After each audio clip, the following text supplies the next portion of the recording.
Mankind has been looking up to the stars for countless millennia.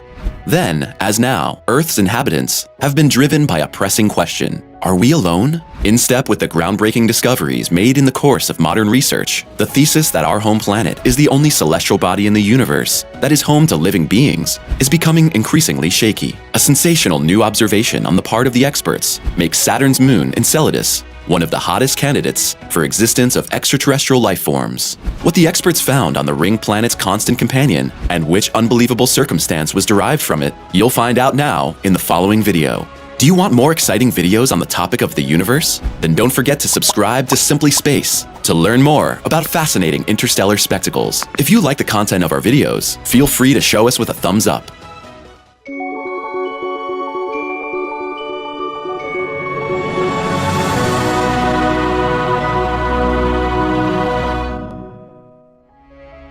The ice moon Enceladus: dimensions, surface shape, and properties. The iconic ringed planet Saturn orbits the Sun at a distance of about 870 million miles. The gas planet, which with its own diameter of about 75,000 miles is the second largest planet in our solar system, enjoys the company of countless galactic companions. We currently know that Saturn is orbited by at least 82 moons.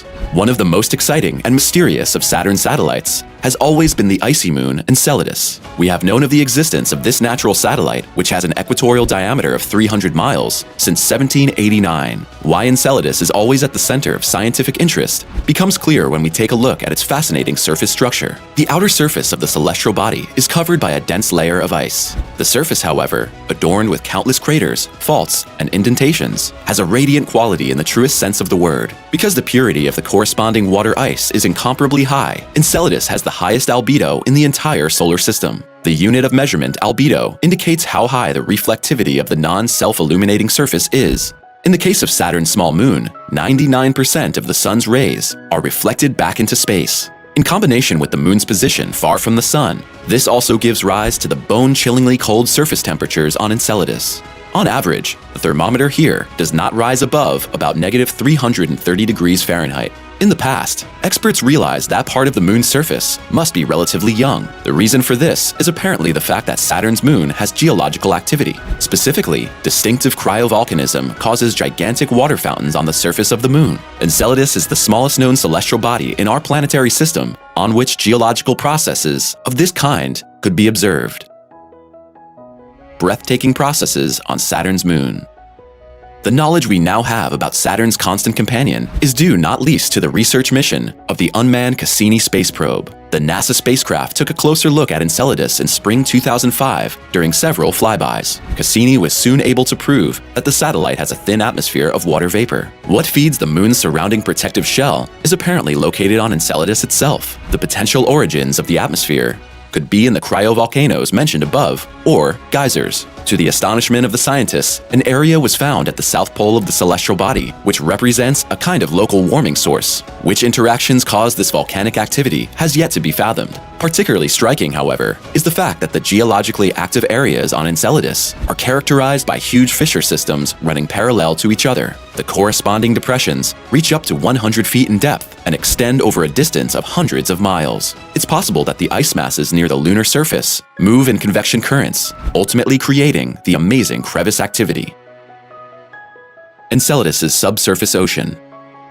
The discoveries recorded on the surface of the icy moon, however, are not the only findings that keep scientists spellbound. Those formations that are currently still beyond the direct view of experts are among the most exciting fields of research on Saturn's satellite. With the help of gravimetric measurements, in the course of which the gravitational field of Enceladus was analyzed, experts found clear indications that an ocean of unimagined dimensions could be slumbering beneath the gigantic surface ice layer of the moon. The steady release of ice particles and water vapor could be detected in a rift valley system in the south polar region of the moon. Later, it became clear that the influence of dozens of geysers was responsible for this spectacle and even affects Saturn's magnetic field. Since the distances between the geysers are relatively small, at a maximum of 22 miles, it was quickly assumed that the natural formations are most likely supplied by one and the same subglacial water reservoir. At first, experts assumed that this was a localized source of water. However, Later investigations revealed that the subterranean water on Enceladus is by no means a relatively small collection of liquid water, but a huge ocean that extends over practically the entire surface of the icy moon. Specifically, the subsurface ocean ensures that the thick layer of ice on the surface of the satellite is separated from the underlying rocky core. This thesis is supported by the fact that the rotation of the moon is subject to regular fluctuations, which are much stronger than in celestial bodies where the rock core and the outer ice shells adhere to each other. The presence of water in a permanently liquid form is considered one of the basic building blocks for the development of life. So is it possible that basic microorganisms could have already formed on Enceladus? The groundbreaking answer to this question is probably yes. Is there life on Saturn's moon?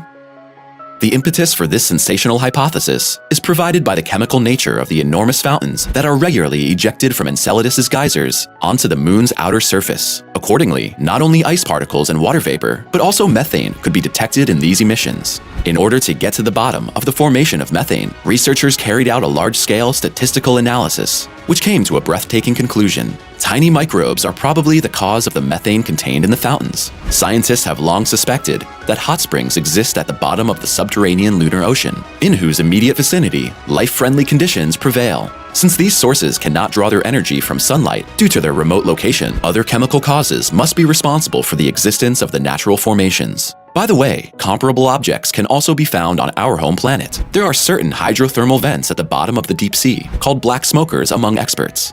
Quite a few experts consider it possible that the black smokers once played a significant role in the development of terrestrial life. For example, the bacteria that thrive near hydrothermal vents are still considered to be the most representative early life forms on our planet, from which all other living things may have evolved. In fact, the microbes have an anaerobic metabolism that does not require oxygen. At the same time, the bacteria generate energy without sunlight, flooding their natural habitat. This terrestrial circumstance, in turn, caught scientists' attention when they wondered whether such a development might not also be possible on Saturn's moon Enceladus. For this reason, they took a close look at the revealing data Cassini had collected as part of an extensive investigation. During its mission, which lasted until 2017, the unmanned spacecraft actually flew through the geyser fountains, which are sometimes ejected thousands of miles into space. In the process, Cassini succeeded in recording and analyzing in detail the exact composition of these natural ejections. The unusually high amounts of methane detected in the fountains cannot be explained solely by the non-biological processes at the bottom of the subglacial water ocean. This circumstance, in turn, led the experts to the conclusion that the bottom of the subterranean sea must be adorned by hydrothermal vents. If one follows the thesis that the emergence of terrestrial life forms was not an improbable, lucky coincidence, the conclusion is obvious that also in the life-friendly areas of the hot springs, microbes developed, which represent at the same time the origin for methane occurrence. As is well known, however, it takes immense periods of time before life forms can develop.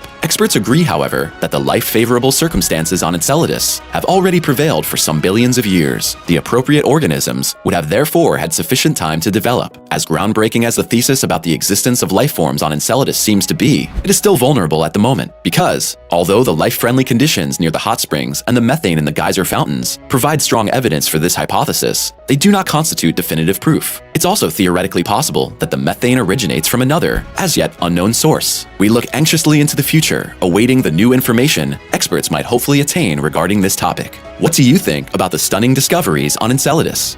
Write us your thoughts, opinions, and feedback in the comments. Feel free to take a look at other exciting videos, which you can now access by clicking on one of the thumbnails in the credits. Thanks a lot for watching, take care, and we'll see you next time.